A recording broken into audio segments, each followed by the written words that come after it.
Pemerintah Indonesia menyatakan perang terhadap peredaran narkoba. Eksekusi mati narapidana narkoba seolah menjadi sinyal bagi dunia internasional bahwa bangsa ini tidak main-main dalam pemberantasan. DPR mencecar sikap Komnas HAM yang menolak tuntutan hukuman mati terhadap Heri Wirawan. Presiden Joko Widodo menolak untuk memberikan pengampunan terhadap narapidana narkotika. Jokowi dapat memberikan gerasi bagi orang membuat jutaan generasi muda. DPR mencecar. Hukuman mati adalah hukuman terberat yang dijatuhi oleh pengadilan kepada seorang terdakwa untuk mempertanggungjawabkan segala perbuatannya.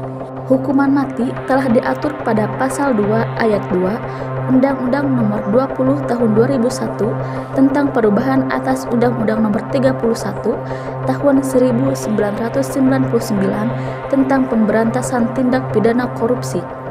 Ayat 2 menyatakan bahwa dalam hal tindak pidana korupsi sebagaimana dimaksud dalam ayat 1 dilakukan dalam keadaan tertentu, pidana mati dapat dijatuhkan.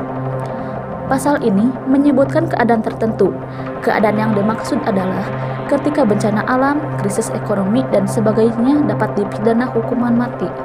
Sampai saat ini, wacana hukuman mati masih menjadi bahan pembicaraan yang sangat menarik dan akan selalu mengundang pro dan kontra, bukan saja di Indonesia, melainkan juga pada masyarakat internasional.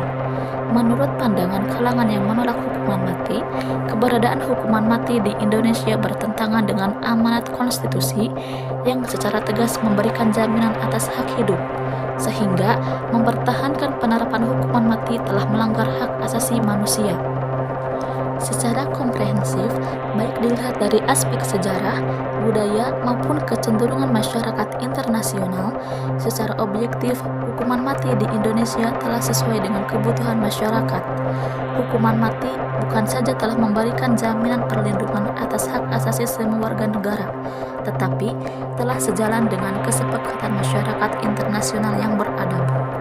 Fungsi hukum pidana adalah untuk melindungi dan sekaligus untuk menjaga keseimbangan berbagai kepentingan, baik masyarakat, negara, pelaku tindak pidana maupun korban tindak pidana.